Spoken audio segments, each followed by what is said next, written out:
Welcome, one and all, back to the Viper's Nest. So, quick update. My computer died, and it's going to be 2 to 3 weeks while it's in the shop to get diagnosed and figure out what's going on with it. So, it looks like you're stuck with me making these kind of videos where you just have to look at my ugly mug while I talk to my cell phone camera. That's the bad news. The good news is, if you happen to like these kind of videos, I might be able to make them more frequently, because I can just set up my phone and record a video while I'm out and about running errands. So, that's pretty cool, I guess. Anyway, today we're going to be doing the video that I was planning to do the day I found out my computer was dead. And that is me talking about my top 5 favorite weapons from the game Aliens Fireteam Elite, because that game is still great, and I still play it a lot, and I love it, so I figured I would give it a little bit of attention. So let's jump right into it. First, I want to talk about 3 honorable mentions that don't make my top 5, obviously, and also probably don't actually, I don't know, they might make my top 10 if I were doing a top 10. Maybe, who knows. Anyway, the first honorable mention for Aliens Fireteam Elite is the humble sidearm. So a lot of people I talked to didn't know that if you press and hold triangle or Y if you're playing on Xbox, if you press and hold that button, you pull out your sidearm. Now the sidearm it's not that great of a weapon, honestly. It's very obviously an emergency backup weapon. But here's the thing. Here's its saving grace. It has unlimited ammunition. And that's really good if you plan on gathering up a team and taking on the higher difficulties where the enemies have more health and you carry less ammunition for your primary weapons. So if you go far enough and level up your Demolisher, you can unlock, I think it's the sidearm expertise skill, not the sidearm mastery skill. Whichever one it is, it increases your sidearm's damage by 20%. And even on higher difficulties, when you carry less ammo, the sidearm still has unlimited ammo. So, the sidearm carried me through, I'm just going to call it hard mode. It's whatever is, excuse me, it's whatever's one step above the normal starting difficulty. Where, it's just, it's a great thing to have. You can bust out the sidearm and use it to thin out the herd of the smaller basic enemies while preserving your primary firearm ammunition for emergencies, or whenever you need it, you come up against an elite or something like that. It's a very handy weapon to have that does not get enough attention. Now granted, the sidearm expertise skill does take up 2 slots in your skill grid, but I'm pretty sure any class that isn't technician can probably find room in their build for sidearm expertise. Second honorable mention, the M41A2 pulse rifle. It's a classic Aliens weapon, although it is not the same weapon that you see used in James Cameron's Aliens. That's the M41A. The M41A2 is supposedly an upgraded version, even though it's lacking the integrated grenade launcher and it carries less ammunition in the magazine, although I think the magazine capacity might just be a concession to the fact that it's a fucking video game. But it's the first weapon you're introduced to when you start up Aliens Fireteam Elite. If memory serves, and it might not, but if it does, when you boot up that game, you start as the gunner class, and the thing in your hands is the M41A2 pulse rifle. All in all, it's a pretty damn good weapon. It's probably my favorite. Well, no, it's not my favorite of the assault rifles. That belongs to the Type 88 heavy rifle, which also does not make my top 5 list, but I'm just a sucker for bullpup style rifles. But all around, the M41A2 is a very solid weapon, very customizable. A lot of people I know still use it as their primary rifle when they're playing a class that uses rifles. It's just a good, solid pick, even though there's other rifles that can outperform it in pretty much every other category. But, like I said, it's a classic. It makes the classic Aliens pulse rifle noise, which is also a huge positive for that weapon. Yeah, it's just a good rifle. The last honorable mention is the L-33 Pike. It's a sniper rifle. I think it's the heaviest damage per shot sniper rifle in the entire game. But sniper rifles are kind of weird in Aliens Fireteam Elite. I personally, sorry, still getting over a cough. I have not personally found a good use for slow-firing sniper rifles in this game. I mean, it's a horde shooter. But the reason I like the L-33 Pike so much is the lore tidbit that's attached to it in the weapons description. So, at some point, a sharpshooter using the L-33 Pike fired a shot from a space station that was orbiting Earth and hit a target on Mars. So let me break down how insane that is. So first off, she did the calculations for this shot essentially unassisted, like by herself. I can't recall if she did it in her head or if she had like a pen and paper nearby, but the fact remains, she worked those calculations on her own. She fired the shot from the space station, and the shot traveled for 2 years through space before finally striking its target on Mars. The calculations involved in this, plus the distance that shot had to travel, are honestly mind-boggling.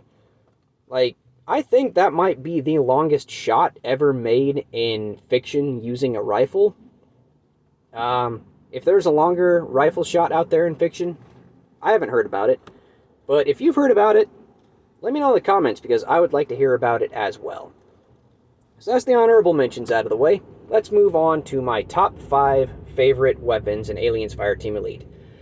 Number 5, the Frontier Revolver. So I am a huge sucker for revolvers. I love them.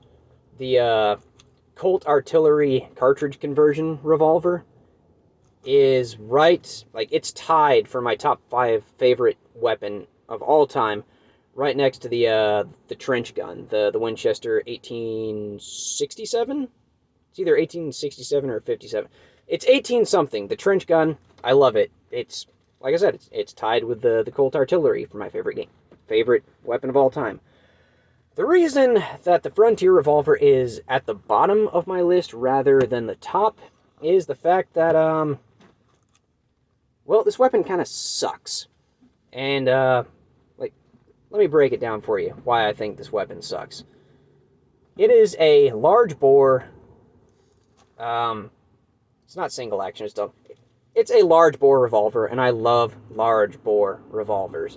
It fires 6 shots, and judging by the size of the cylinder, I don't think it's a 50 caliber, because it's a little bit too big to be a 50 caliber, but I think the cylinder is also a little bit too short to be firing rifle cartridges like the 4570 or the 444 Marlin. So I'm guessing the shot this revolver fires is probably like a 500 Smith & Wesson Magnum, maybe a 454 Casull. I'm not entirely sure. But, point is, it's a big revolver, it hits like a freight train. I love that. My problem is with the design and function of the revolver itself. So, the revolver in-universe was manufactured by Hyperdyne, and Hyperdyne Systems is very well known in the Aliens universe for making very, very, very good weaponry. I don't understand why they made the particular choices they did with this revolver. So, the revolver itself is a gate-loading revolver. Now, a lot of people might not know what that means, but if you've played Red Dead Redemption 2, you are likely very well acquainted with gate-loading revolvers. Essentially, what it means is the spent cartridges go out the same way they go in, through a little port that you pop open on the side of the cylinder, and you have to manually rotate the cylinder and extract the spent cartridge before shoving another one in. Now, this leads to, in real life, a very, very, very, very long reload time.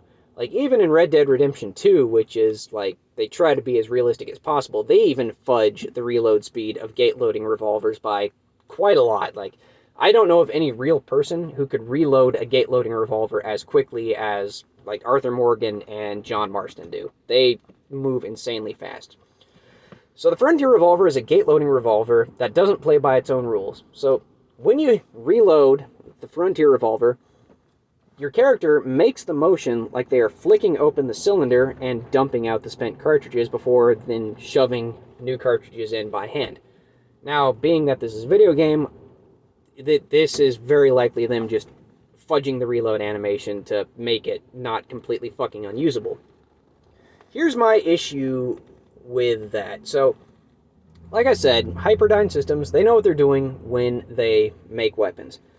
I don't understand what could have possessed them to make a gate-loading revolver in a sci-fi age.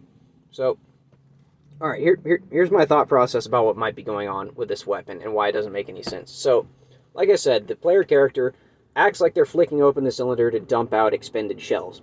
Okay, fine. Maybe they're not actually doing that. Maybe the revolver is firing caseless ammunition. In which case, still, why would anyone want to use a gate-loading revolver? Like, it says in the lore that they were going for simplicity of design with the Frontier revolver. Okay, I get that. The simpler a mechanism is, the less moving parts it has, the less likely it is to break down. Fine, I get that. You need a good, solid, reliable revolver. But if you were going for simplicity of design, why wouldn't you just make a revolver that, instead of a gate loading action, has a top break loading action where you just open up the entire cylinder, like on the Webley, the British Webley revolver. It's a very famous break action revolver. Even if you're using caseless ammunition, it would still make more sense to have a top break revolver where you can shove in all 6 of your new shots at the same time and then close the revolver rather than having to do it one at a time. I think I know why they did this. So, if the Frontier revolver had I know why they did this from a video game perspective, not why Hyperdyne designed it as a gate-loading revolver. But from a purely video game perspective, if you had a top break action revolver, it'd still be kind of a slow reload, but it would be much faster than what we have in the game. And if the Frontier revolver had a faster reload, then that would put it into direct competition with the other heavy-hitting pistol, the Kramer 50 caliber Magnum, which is very obviously just a spaced-up Desert Eagle. And that is a magazine-fed weapon. So if the revolver reloaded as fast as the Kramer, that would completely, at that point you have slightly less ammo capacity, but a lot more hitting power with the same amount of reload speed. So if the revolver reloaded that fast, there would be no real reason for anyone to ever use the Kramer 50 caliber anymore. So I get it from a video game perspective. I don't understand it from a lore perspective. That's why the Frontier revolver is at the bottom of my top 5 favorite list. Moving on up to number 4, the 6A Jaipur submachine gun. So the 6A Jaipur is the bastard offspring of a shotgun and an SMG, and that is exactly why I love it. So it is technically classified as a submachine gun, as it's called, a submachine gun. But it fires a specialized type of ammunition, which I'm about to butcher the pronunciation, but here we go. It fires what's known as bog knock shot. So essentially what that does is for every round fired out of the 6A Jaipur, the bullet splits into 4 separate projectiles. So you have the ammo capacity and the fire rate of a submachine gun combined with the multi-projectile shot concept of a shotgun, which is badonkers in my opinion. It's so cool. It is so fucking cool. I love it so much. It is it's one of the 2 mainstays of my playstyle whenever I'm playing Phalanx. Sometimes I'll carry the Jaipur with other characters that can wield CQW weapons, but if I'm playing Phalanx, I'm always carrying the Jaipur. Because, like I said, it's the best parts of submachine gun and shotgun. And also, because it's a submachine gun, and it comes with attachments meant for submachine guns, it's also a it's a fairly accurate weapon. Even at long range, it's not all that big, so you're focusing a lot of bullets onto a fairly small area, which is nice when a Praetorian or a different elite alien is all up in your grill and you can just shove the submachine gun right up against their weak spot and unload the entire magazine. It's so fucking cool, and I'm so happy that they added it to the game. Alright, moving on to my number 3 favorite weapon. The Thunderbolt Mark II autocannon. So the Thunderbolt is my go-to weapon whenever I'm playing one of the two classes that can utilize heavy weapons, so specifically the Demolisher and the Lancer. And in case anyone is wondering where I'm coming from with these ratings, well, I'll just tell you, my 3 favorite classes in ascending order, so 3 to 1, are Demolisher, Phalanx, Technician. So that's where I spend most of my time in Aliens Fireteam Elite. So playing a Demolisher, I use the Thunderbolt autocannon quite a bit. It's a really good middle of the road between like the heavy weapons that go for quality versus the ones that go for quantity. So things like the rocket launchers versus things like the smart gun. So the Thunderbolt, like I said, it's very middle of the road. It combines decent ammo capacity. Mine on my Demolisher, with all my class upgrades and modifications of the gun, is sitting at about 44 shots per magazine. Could probably go higher, could probably go lower if I tweaked my build a little bit. Doesn't matter. So, the Thunderbolt autocannon fires, unfortunately, pretty slow-moving shells, but the shells, when they hit, deal direct damage to whatever they're hitting, plus all of the, they do, like, an area effect attack. So, like, I could be aiming at an elite who's standing in the middle of a crowd of, like, basic drones, and I could hit the elite, deal fairly good damage to the elite, and also be wiping out all guys around the elite. And it sounds really cool when it fires. It reminds me a lot of the gun, the autocannon that I used back when I was playing Deep Rock Galactic as the heavy weapons guy. It's a good, solid, decently fast-firing, very hard-hitting weapon. The only drawback to the Thunderbolt autocannon is, like I said, the shells move kind of slow, so there's a chance that whatever you're shooting at might be, I don't know, running after like another of your team members, and it might get out of the way of the shot, and, well, the shot might miss, might still connect with them with the, might still connect with them with the area effect attack, but, yeah, you gotta pay attention to what you're shooting at when you're using the Thunderbolt autocannon. Like, as What's-Her-Face says in the very first mission, don't get tunnel vision. Like, you need a decent amount of situational awareness when you're using the Thunderbolt autocannon. All in all, very cool weapon. My top pick of all the heavy weapons in the game.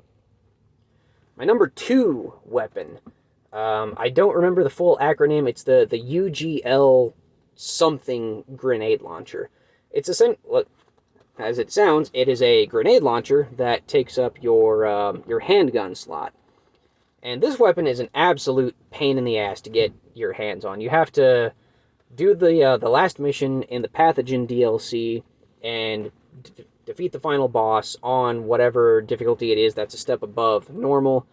And even then, the UGL is just it's a random drop. It took me fucking forever to get my hands on this weapon. But it's a really, really good weapon. Like I said, it takes up the handgun slot and functions as an explosive launcher system.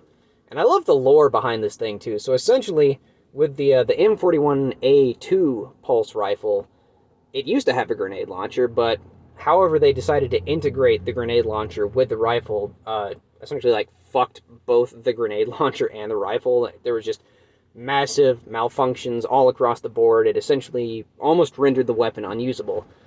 But some big-brained guy somewhere in the Colonial Marines stripped off the grenade launchers, looked at them and said, well, if they're not attached to the rifle, the grenade launcher actually works just fucking fine as a standalone system. So he, like, hodgepodged an optical sight and a stock and a pistol grip onto the grenade launcher so people could still carry the grenade launchers into battle. They just weren't attached to rifles anymore.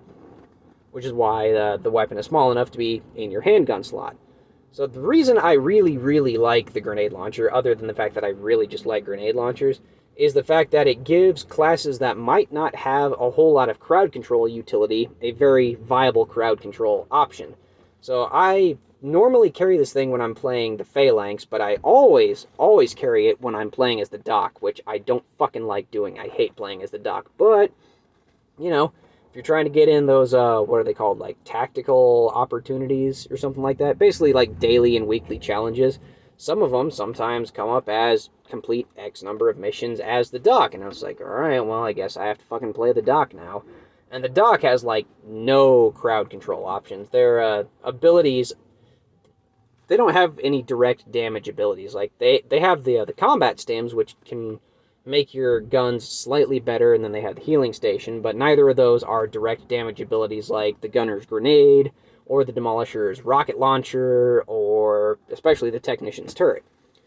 But what's really nice is, if you get the variant Healy station for the dock, I think it's called the Trauma Station, it's whichever one lowers its capacity, but you gain charge on it per kill. So you combine that charge on kill aspect with the grenade launcher, and it becomes very fucking viable. Like, when you're, like, if you're going through any stage, really, and, like, a horde of basic xenomorphs is coming at you, you can just bust out the grenade launcher and start firing into the crowd and just getting kill after kill after kill, which then recharges your healing station.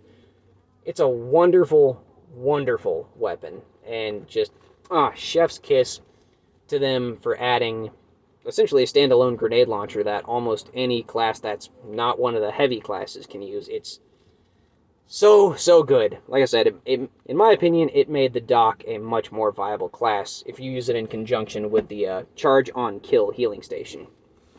Just great. Plus the lore on it's just awesome. Someone just took a weapon that was fucking everything up and was like, I can make this work.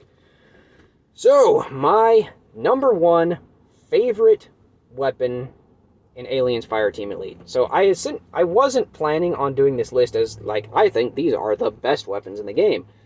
Not really, because, like I said, my number 5 is actually a weapon that sucks, but I still like it anyway.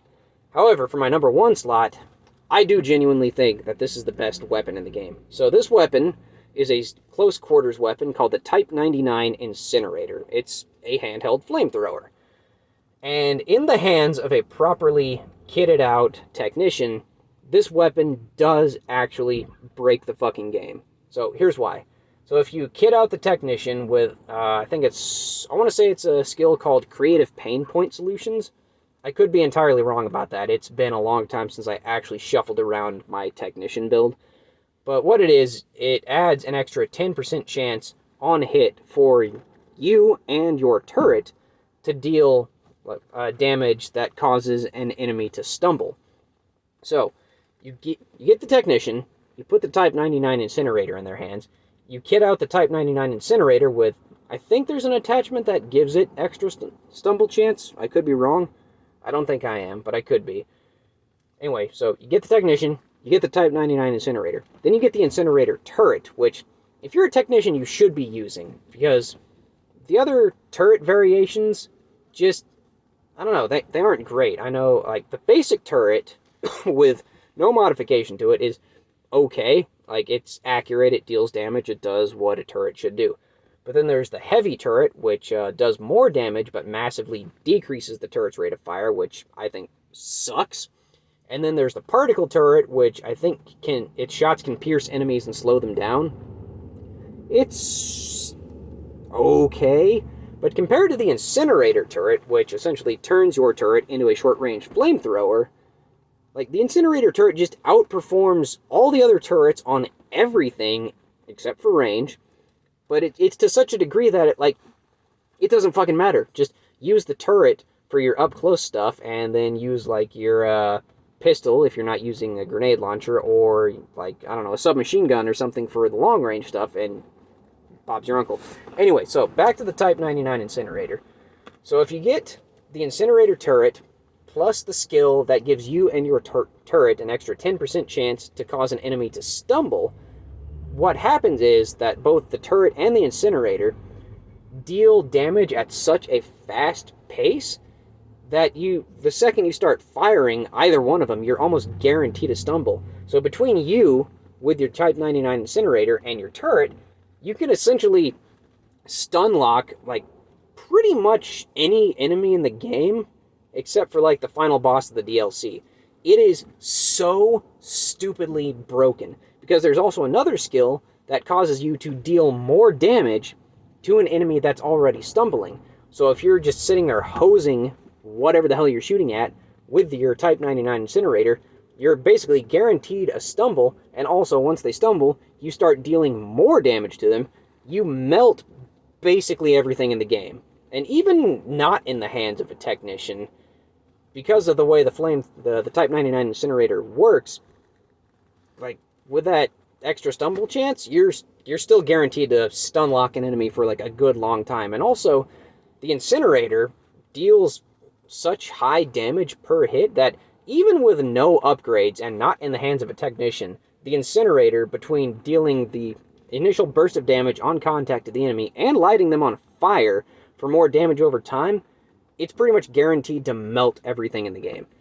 The only drawback to the Type 99 incinerator is that it's basically unusable in any difficulty above normal because friendly fire becomes a thing. So unless you're playing with a team of humans and those humans are like sitting in the same room as you while you're playing, do not use this weapon on higher difficulties. You will probably just kill your teammates. And that's unfortunate for such a good weapon, you know what I mean? But anyway, that's it. That has been my top 5 favorite weapons in Aliens Fireteam Elite, plus 3 honorable mentions. So I might take some time next week, maybe, and rank all of the different classes in the game. Maybe. We'll have to see what happens. We'll have to see what my schedule looks like. But thank you very much for watching me just sit in my car rambling for half an hour about a game I love. If you liked this, well, leave a like and a comment. That would sure be appreciated. And if you didn't like it, sorry, but like I said, it's going to be 2 to 3 weeks before I'm anywhere near getting my desktop PC back. So, alright, well, thank you very much for watching. And as always, have yourself a wonderful day.